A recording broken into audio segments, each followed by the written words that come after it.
ایک اب چھوٹی سی میں مثال دیتا ہوں آپ کو NLP کے حوالے سے کہ ہم لوگ پیچھے کیوں ہیں. تو یہ کمپیریزن ہے جاپان کا اور پاکستان کا.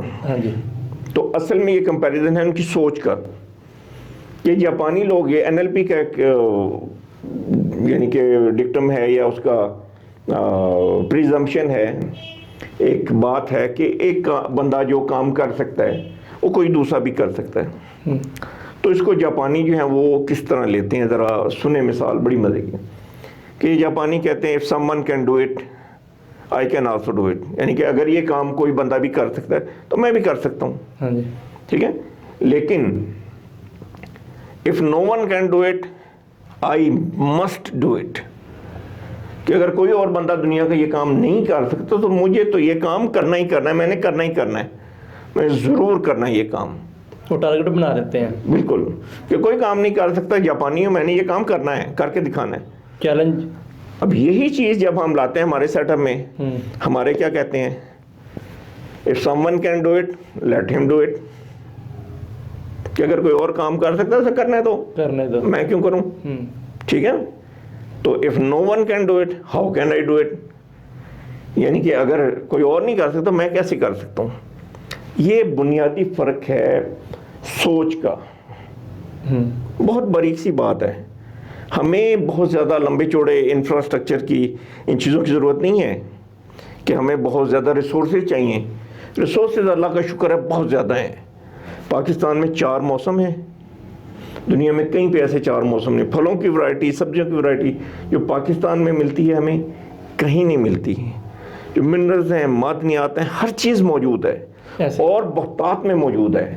لیکن پرابلم کیا ہے, ریسورسز کی کمی نہیں ہے, ریسورسفلنس کی کمی ہے کہ ان ریسورسز کو استعمال کر کے آگے بڑھنے کے لیے ان کو یوٹیلائز کیسے کیا جائے. اب دیکھیں جو نمک ہے وہ ہم سے بہت کم قیمت پہ لے کے انڈیا ایکسپورٹ کر رہے ہیں, ایسے ہی ہے, اور بہت زیادہ ہمالین سالٹ بہت مہنگا بکتا ہے, اس کو کر رہے ہیں ہم, اس کو مینیج نہیں کر پائے. یہ ایک چیز اگر ہم کنٹرول کر لیتے ہیں, اپنی یوز کے لیے استعمال کر لیتے ہیں, وہ دوست نہیں ہمارے دشمن ہیں, ببانگے دوہر لیے بات کرتے ہیں کہ ہم تمہارے دشمن ہیں, تمہیں ماریں گے. کشمیر میں انہوں نے آ کے دکھا دیے یہ بات, ایسے ہی ہے. ٹھیک ہے, لیکن اگر ہم اپنی ریسورسز کو خود موبلائز کریں, ہمارا پانی وہ بند کر رہے ہیں ہر لیول پہ کر رہے ہیں, تو بات یہ کہ ہمیں ریسورسفل ہونا ہے. کس طرح ہوں گے کہ ہم نے آگے بڑھنا ہے, اپنے آپ کو ڈیولپ کرنا ہے, پرسنل ڈیولپ کرنا ہے. ایک رائٹر ہیں جنہوں نے کتاب لکھی ہے دا وننگ سائیکالوجی, اس میں جو انہوں نے 10 ٹریٹس دیے ہیں, 10 خصوصیات دی ہیں کہ وننگ سائیکالوجی کے 10 کمپوننٹ جو ہیں, ان میں سے 7 کا تعلق آپ کی سیلف سے ہے. یعنی کہ اگر آپ اپنے اوپر کام کر لیتے ہیں تو 70% کام تو آپ نے کر لیا ہے. سب سے مشکل کام جو ہے خود کو موٹیویٹ کرنا, خود کو چینج کرنا. تو 70% رزلٹ تو وہاں 7 چیزیں تو آپ کے اندر ہیں. پرسنل اویئرنیس ہے, پرسنل پروجیکشن ہے, ٹھیک ہے, اور اسی طرح مختلف پوائنٹس ہیں. اور ہم فوکس کہاں پہ کر رہے تھے, 1 2 3 چیزوں پہ جو ہمارے کنٹرول میں بھی نہیں ہے. انوائرمنٹ پہ ہمارا فوکس ہے, جی وابڈا ٹھیک نہیں ہے, جی بجلی نہیں ہے, میں پڑھ نہیں سکتا. ہاں جی, مجھے بتائیں آپ کہ جب بجلی نہیں ہوتی تھی لوگ نہیں پڑھتے تھے؟ پڑھتے تھے, بالکل پڑھتے تھے. میرے اپنے والد صاحب جب وہ میٹرک میں پڑھتے تھے, حالات نہیں تھے ٹھیک ہے اس دور میں اتنے, تو وہ بتاتے تھے, کہتے تھے کہ باہر لیمپ لگا کے جاتے تھے کھمبے پہ, تو اس کے نیچے کھڑے ہو کے انہوں نے پڑھایا. اور پاکستان ایئر فورس میں سرو کیا انہوں نے, دونوں جنگیں لڑی ہیں. اور جب پاک پتن میں سلیکشن کے لیے آئے تھے, ان کے دوستوں نے ہمیں بعد میں بتایا ہے کہتے جب سلیکشن کے لیے ایئر فورس والے آئے, پاک پتن میں سے صرف ان کو سلیکٹ کر کے لے گئے تھے. That was ریسورسفلنس. ریسورسز ان کے پاس نہیں تھے, اتنے پیسے نہیں تھے کہ لالٹین میں تیل ڈال کے وہ پڑھائی کر سکیں. پیرنٹس پڑھے لکھے نہیں تھے, وہ کہتے تھے یہ لگژری ہے, یہ اس کی ضرورت نہیں ہے, یہ فضول خرچی ہے یہ. تو رات کو ایک لڑکا رات کے وقت کھڑا ہوا ہے سڑک پہ کھمبے کے نیچے, لائٹ کے نیچے, لالٹن کے نیچے پڑھ رہا ہے. دس از ریسورسفلنس. ہم اپنے دائیں بائیں نظر ڈالیں, دیکھیں ہم کہ ہمارے پاس کیا کیا چیزیں ہیں. ہماری چیزیں ویسٹ ہو رہی ہیں, ہم انہیں استعمال کرنے کا فن بھی نہیں جانتے, اور بدقسمتی اس بات کی ہے کہ ہم وہ سیکھنا بھی نہیں چاہتے. میجورٹی آپ دیکھیں برین ہمارا کتنا ویسٹ ہو رہا ہے. ایک اسٹڈی آئی تھی کافی 15-20 سال پہلے, تو اس میں یہ بتایا تھا, انہوں نے ریسرچ کی تھی کہ ایوریج بچہ ہاں جی جب جوان ہوتا ہے تو اس وقت تک میڈیا کے اوپر, فلموں میں, ادھر ادھر وہ ایوریج تقریباً 8,000 مرڈر سین دیکھ چکا ہوتا ہے. 8,000. اور اس میں یہ بتایا گیا تھا کہ اب وہ بچہ لاشعوری طور پہ اس چیز کا اتنا یوز ٹو ہو چکا ہے, عادی ہو چکا ہے, کہ اگر کوئی خدا نہ خواستہ ایسی سچویشن پیدا ہو تو گن اٹھا کے کسی کو مارنے میں 1 منٹ نہیں لگائے گا, کیونکہ اس کے لاشعور میں یہ چیز گہرائیوں میں جا کے بیٹھ چکی ہے. اس کے لیے کوئی مشکل نہیں ہے, اس کے لیے عام سی بات ہے. ٹھیک ہے, جس طرح ہم اٹھا کے روٹی کھاتے ہیں, ہاں جی, ایک نوالا لیتے ہیں, بندے کو مارنا بھی اسی طرح. کیوں اتنے مرڈر ہو رہے ہیں, کیوں اتنے جرائم ہو رہے ہیں یہاں پہ, اس کی پیچھے یہ ہے. اور اب جب سے یہ گیمیں چل رہی ہیں تو میں کہتا ہوں ایک دن میں شاید 8,000 مرڈر وہ دیکھتا نہیں ہے, پریکٹیکلی بچہ کر رہا ہوتا ہے. ایسے ہی ہے. ٹھیک ہے, وہ مار رہا ہے, شوٹنگ کر رہا ہے. میں پوچھتا ہوں اس بات کو کہ ہم دہشت گردی کے خلاف جنگ لڑ رہے ہیں, ایسے ہی ہے. ٹھیک ہے نا, دہشت گردوں کو پکڑے ہیں. یہ جو چیزیں ہمارے گھروں میں ہمارے بچوں کے ساتھ ہو رہی ہیں, ہمارے بچے کرتے ہیں یہ چیزیں, ایسے ہی. تو اس کے لیے ہم کیا کر سکتے ہیں؟ کیا ان چیزوں پہ بین نہیں لگایا جا سکتا؟ ان گیموں کو بند نہیں کیا جا سکتا؟ کوئی پروڈکٹیو اور کنسٹرکٹیو گیمیں نہیں بنائی جا سکتی؟ ہمارے پاس بہترین برین موجود ہے. ایسے ہی ہے. پاکستان میں اتنا ٹیلنٹ ہے کہ اب کی سوچ سے زیادہ. ہم لوگ کہتے ہیں کہ انگریز ہر کام کر سکتے ہیں, ہم پاکستانی ہیں, ہم نے اپنے آپ کو ذہنی طور پہ خود پست کر لیا ہے. ایسے ہی ہے. ذرا سوچ کو اوپر لے جا کے دیکھیں. علامہ اقبال نے فرمایا کہ محبت مجھے ان جوانوں سے ستاروں پہ جو ڈالتے ہیں کمند, تو کمند تو ڈالیں ستاروں پہ, منزلیں آسان ہو جائیں گی. کیا مشکل ہے؟ زبردست, ماشاءاللہ آپ بہت اچھا افیکٹو کام کر رہے ہیں.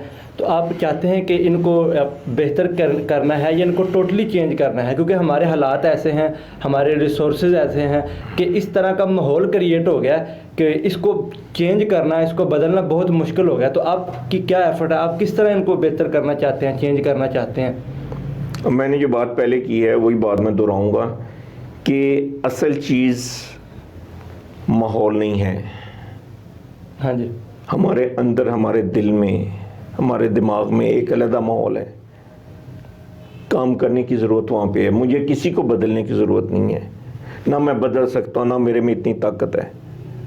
کسی کو بدلنے کی طاقت اللہ تعالیٰ کے پاس ہے. بالکل ایسے ہی. میرے پاس صرف یہ ہے کہ جو میں نے سیکھا ہے میں نے آگے آپ تک پہنچا دیا. اگر آپ اس کو ایکسیپٹ کرتے ہیں, آپ کو پسند آتی ہے بات, اپنے آپ کو آپ نے خود بدلنا ہے, خود سے تبدیلی شروع. ٹھیک ہے نا. افراد کے ہاتھوں میں ہے اقوام کی تقدیر. ہر فرد ہے ملت کے مقدر کا ستارہ.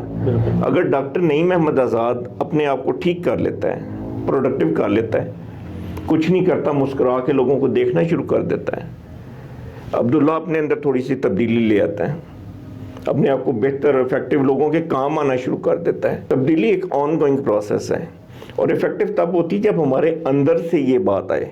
اب اندر سے بات کیسے نکلتی ہے کہ وہی بات ہے کہ اندازے بھی اگرچہ بہت شوق نہیں ہے, شاید کہ تیرے دل میں اتر جائے میری بات. اور اگر آپ کے دل میں یہ بات اترتی ہے تو آپ میں تبدیلی آ سکتی ہے. اگر آپ کے اندر خواہش ہے, آپ آگے بڑھنا چاہتے ہیں, تو یہ آپ کا چوائس ہے. میں آپ کو یہاں پہ ایک چھوٹا سا میسیج دوں گا کہ یہ کرونا کا جو ٹائم ہے, فیس ہے, یہ ایک ایسی عجیب وقت ہے. آپ لوگوں کو, بچوں کو ان چیزوں کا اندازہ نہیں ہے. میں بینگ اے ڈاکٹر یہ بات بتا سکتا ہوں کہ پہلے دنیا میں جتنی بھی پینڈیمک آئی ہیں, عالمی وبائیں جتنی بھی آئی ہیں, وہ تقریباً رفلی 2-3 سال تک رہی ہیں یہاں پہ. اور یہ جو پینڈیمک ہے یہ ان میں سے شدید ترین میں سے ایک ہے, خطرناک ترین میں سے ایک ہے. ہمارے بچے اسکول بند ہونے پہ بہت خوش ہیں, دانت کھل کے یہاں تک آ رہے ہیں, ان کے خوشی منائی جا رہی ہے جی, جان چھوٹ گئی. انہیں اس بات کا اندازہ نہیں ہے کہ یہ اگر خدا نخواستہ منہ میں خاک کہ یہ کام اتنا لمبا ہو جائے, یعنی کہ ایکسپیکٹڈ جو ہے مہینوں تو ممکن ہے, 9 مہینے, سال تک تو شاید ایکسپیکٹڈ ہے کہ چلے یہ, لیکن اگر خدا نخواستہ یہ لمبا ہو جاتا ہے, کیریئر میں آپ پیچھے چلے گئے 2-3 سال, پروڈکٹیوٹی میں آپ پیچھے چلے گئے 2-3 سال.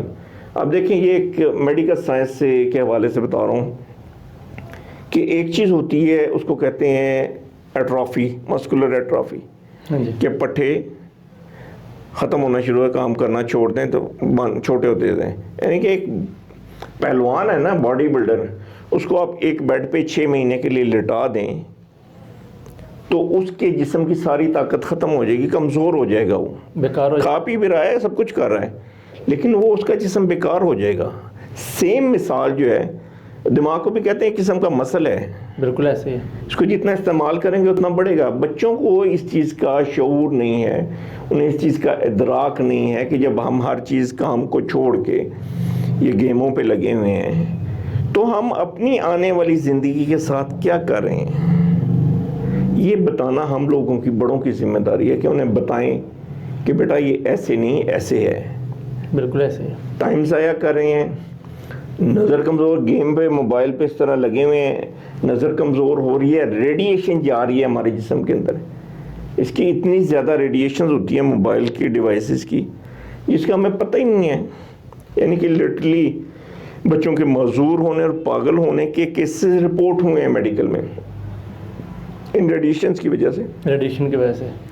ان کی بہت اٹامک انرجی کا جو ہاسپٹل ہے تو انہوں نے ہمیں ایک ڈیوائس دے دی تھی، ٹھیک ہے، جو ریڈیشن ڈیٹیکٹر ہوتا ہے، اچھا، کہ جب آپ جاتے ہیں اس کمرے میں چلے گئے، وہاں پہ اگر ریڈیشن زیادہ آ رہی ہے تو وہ beep beep beep beep beep بولنے لگ جاتی ہے. جتنی ریڈیشن اسٹرانگ ہوتی ہے وہ ڈیوائس اس کو ڈیٹیکٹ کرتی ہے، بتاتی ہے آپ کو. وہی ڈیوائس جب ہم موبائل کے قریب لے کے آتے ہیں تو وہ بیپ کرنا شروع ہو دیتے ہیں. جیسے دور جائے گی کم ہونی ہے. ہمارے اکثر لوگ، بڑی تعداد، اس جیب میں رکھتے ہیں موبائل، رات کو سوتے سرانے کی نہیں رکھتے. خدا را بچیں اس چیز سے. یہ الیکٹرو میگنیٹک ویوز ہیں، ریڈیشنز ہیں، دماغ کو خراب کرتی ہیں، نقصان دیتی ہیں. موبائل کوشش یہ کرنی چاہیے کہ آپ کا ہینڈ فری یوز کریں، آپ اس کا فاصلہ اپنے آپ سے رکھیں موبائل کا. اور ہم جتنا یوز پاکستان میں ہو رہا ہے موبائل، میرا نہیں خیال دنیا میں کسی جگہ پہ بھی ہو رہا ہوگا. بہت زیادہ یوز ہو رہا ہے. ہم لوگوں نے تو اسے اوڑھنا بچھونا بنا لیا نا. ضرورت کیا، ہم اس کی ضرورت بن گئے. ایسے ہی ہے. موبائل نے ہماری ذات کی نفی کر دی، ہماری رشتہ داریوں کو ختم کر دیا ہے. ایک گھر میں بیٹھے لوگ جو ہیں وہ دور دور ہیں، دور کے لوگ قریب آ گئے، ایسے ہی. قریب کے دور چلے گئے. قیامت کی نشانیاں آ رہی ہیں. تو غور کرنے سے سیکھتا بندہ، سیکھنی چاہیے.